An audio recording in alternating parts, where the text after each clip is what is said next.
दोस्तों, रामायण की कहानी का हमारी ज़िंदगी में बड़ा ही महत्व है।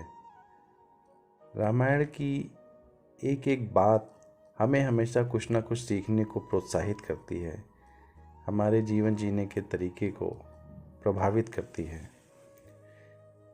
वैसे तो हम सभी लोग रामायण की कहानी से भली भांति परिचित हैं, लेकिन जब भी कहीं रामायण का पाठ होता है तो हम उतने ही उत्साह के साथ राम कथा सुनने के लिए जाते हैं और कथा को सुनकर मन ही मन खुश होते हैं। चाहे वह सुंदर कांड हो, चाहे वह बाल कांड हो, रामायण की कोई भी घटना हमेशा हमारे चेहरे पर मुस्कान सजा जाती है और हम उस पल के लिए बहुत ही खुश होते हैं। तो दोस्तों, यह कहानी ऐसी ही एक घटना पर आधारित है। जब भगवान राम को 14 वर्ष का वनवास हुआ तो उनकी पत्नी सीता ने भी सहर्ष वनवास स्वीकार कर लिया, परंतु बचपन से ही बड़े भैया की सेवा में रहने वाले लक्ष्मण राम जी से दूर कैसे हो सकते थे। माता सुमित्रा से तो उन्होंने वन जाने की आज्ञा ले ली थी, परंतु पत्नी उर्मिला के कच्छ की ओर बढ़ते हुए दुविधा में थे। सोच रहे थे कि माँ ने तो आज्ञा दे दी, परंतु उर्मिला को कैसे समझाऊंगा, क्या कहूँगा।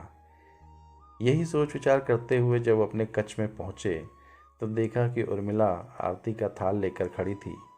वे बोली, आप मेरी चिंता छोड़ प्रभु की सेवा में वन जाओ, मैं आपको नहीं रोकूंगी। मेरे कारण आपकी सेवा में कोई बाधा ना आए, इसलिए साथ जाने की जिद भी नहीं करूंगी। लक्ष्मण जी को कहने में संकोच हो रहा था, परंतु उनके कुछ कहने से पहले ही पत्नी उर्मिला ने उन्हें संकोच से बाहर निकाल दिया। वास्तव में यही पत्नी धर्म है। पति संकोच में पड़े उससे पहले ही पत्नी उसके मन की बात जानकर उसे संकोच से निकाल दे। लक्ष्मण जी चले गए, परंतु 14 वर्ष तक उर्मिला ने एक तपस्विनी की भांति कठोर तप किया। वन में भैया भाभी की सेवा में लक्ष्मण जी कभी सोए नहीं, परंतु उर्मिला ने भी अपने महल के द्वार कभी बंद नहीं किए और सारी रात जाग जाग कर उस दीपक की लौ को बुझने नहीं दिया। मेघनाद से युद्ध करते हुए जब लक्ष्मण जी को शक्ति लग जाती है और हनुमान जी उनके लिए संजीवनी बूटी सहित द्रोणागिरी पर्वत लेकर लौट रहे थे, तब मार्ग में अयोध्या पड़ी और नंदीग्राम में भरत उन्हें राक्षस समझकर बाण मार देते हैं। हनुमान जी गिर जाते हैं। तब हनुमान संपूर्ण वृतांत सुनाते हैं कि सीता जी को रावण ले गया और लक्ष्मण मूर्छित हैं। यह सुनते ही कौशल्या जी कहती हैं कि राम को कहना कि लक्ष्मण के बिना अयोध्या में पैर भी मत रखना, राम वन में ही रहें। माता सुमित्रा कहती हैं कि राम से कहना कोई बात नहीं, अभी शत्रुघ्न है ना, मैं उसे भेज दूंगी। मेरे दोनों पुत्र राम जी की सेवा के लिए ही तो जन्मे हैं। माताओं का प्रेम देखकर हनुमान की आंखों से अश्रुधारा बह रही थी। उन्होंने उर्मिला की ओर देखा तो सोचने लगे कि यह इतनी शांत और प्रसन्न कैसे है। क्या इन्हें अपने पति के प्राणों की कोई चिंता नहीं? हनुमान जी पूछते हैं, देवी आपकी प्रसन्नता का कारण क्या है? आपके पति के प्राण संकट में हैं। सूर्य उदित होते ही सूर्य कुल का दीपक बुझ जाएगा।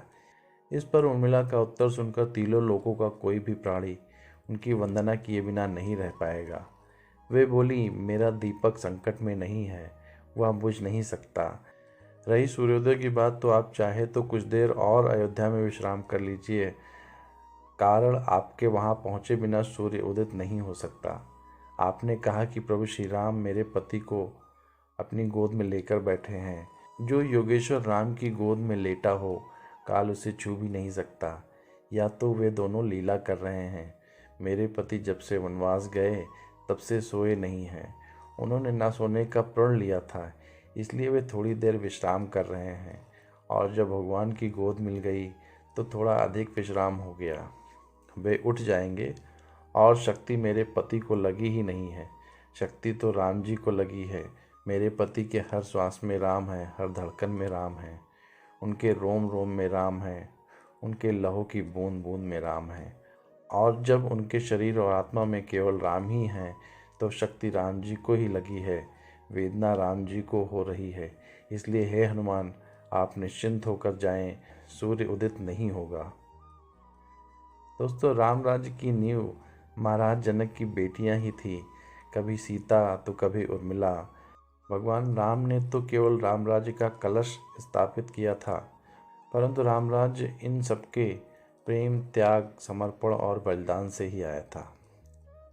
दोस्तों, कहानी आपको कैसी लगी इसके बारे में कमेंट के माध्यम से अवश्य बताएं और वीडियो को प्लीज़ लाइक करें और चैनल को सब्सक्राइब करें और अपनों के साथ शेयर करें।